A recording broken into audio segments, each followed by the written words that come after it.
डालियों में बैठ जा, तलब है कुछ तो, तलब है कुछ तो।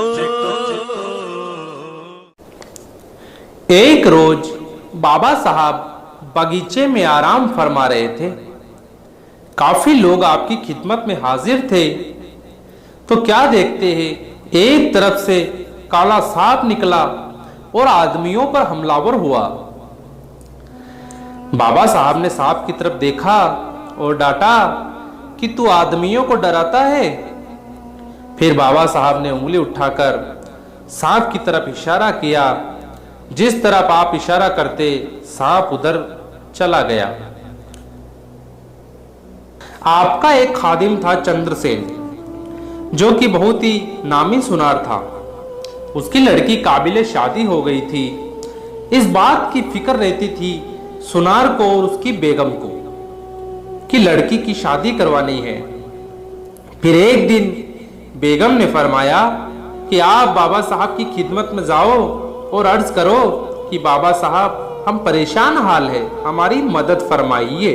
चंद्रसेन फिर बाबा साहब की खिदमत में हाजिर हुआ और अपनी गरीबी और लड़की की शादी का बयान सुना दिया और बता दिया कि हुजूर मुद्दतों से कोशिश करते करते 18 रुपए जमा कर पाया हूं, डर है कहीं ये भी खर्च ना हो जाए। बाबा साहब ने फरमाया कि कल सुबह वो 18 रुपए लेकर तुम आ जाना। खादिम ने घर जाकर सारा वाकया बेगम को सुना दिया। बेगम ने सोचा कि घर की जमा पूंजी भी चली जाएगी, मगर जैसा शोहर ने कहा वैसा ही किया। वो 18 रुपए शोहर को दे दिए। अब सुबह खादिम 18 रुपए लेकर बाबा साहब की खिदमत में हाजिर हुआ तो क्या देखता है कि बाबा साहब एक थैली सिल रहे हैं। बाबा साहब ने फरमाया, चंद्रसेन रुपया ले आए? खादिम ने कहा, जी जनाब ले आया। बाबा साहब ने वो 18 रुपए थैली में डालकर थैली चंद्रसेन को दे दी और फरमाया कि जरूरत के मुताबिक थैली से रुपए निकालना और कभी भी थैली में से रुपयों की गिनती मत करना। फिर खादिम घर आ गया और बेगम को बाबा साहब का फरमान बता दिया और थैली दे दी। बेगम निहायत खुश हुई, लेकिन विश्वास नहीं हुआ। उसी वक्त उस तरफ से घी बेचने वाला आया तो सुनार की बेगम ने उसे बुलाकर पहले 5 रुपए का घी खरीद लिया, फिर 5 रुपए का घी खरीद लिया। इसी तरह 50 रुपए का घी खरीद लिया, फिर भी थैली में रुपया बदस्तूर मालूम हुआ। बेगम को इत्मीनान हो गया। इसी तरह शादी का पूरा सामान खरीद लिया। शादी भी हो गई। जब सारे काम से फारिग हो गए तो सुनार वो थैली लेकर बाबा साहब की खिदमत में हाजिर हुआ। बाबा साहब ने उस थैली को उल्टा करा, उसमें से 18 रुपए निकले और वो सुनार को वापस दे दिए।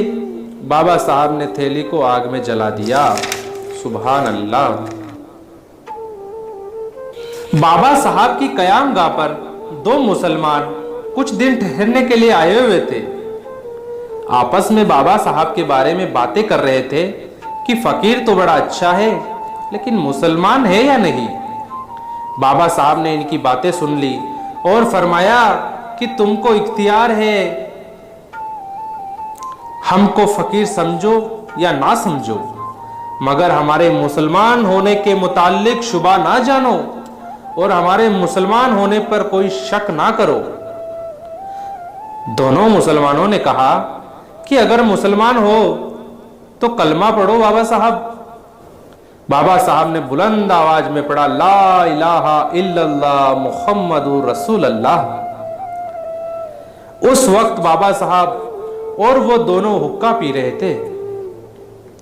तो उन दोनों ने कहा कि अगर आप इसको पी ले तो हमको यकीन और भी पक्का हो जाएगा कि आप मुसलमान हो।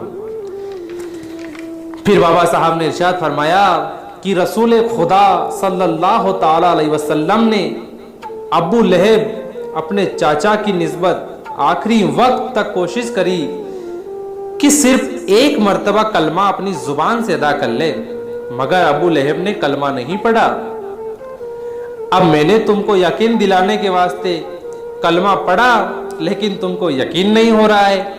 इससे हमको तुम्हारी मुसलमानी में शुबा होता है। जो खतना कराकर अपने को मुसलमान कहते हैं, उनके ईमान की तस्दीक हुक्के से होती है। हमको ऐसी मुसलमानी से इनकारी है और हम तो मुसलमान हैं।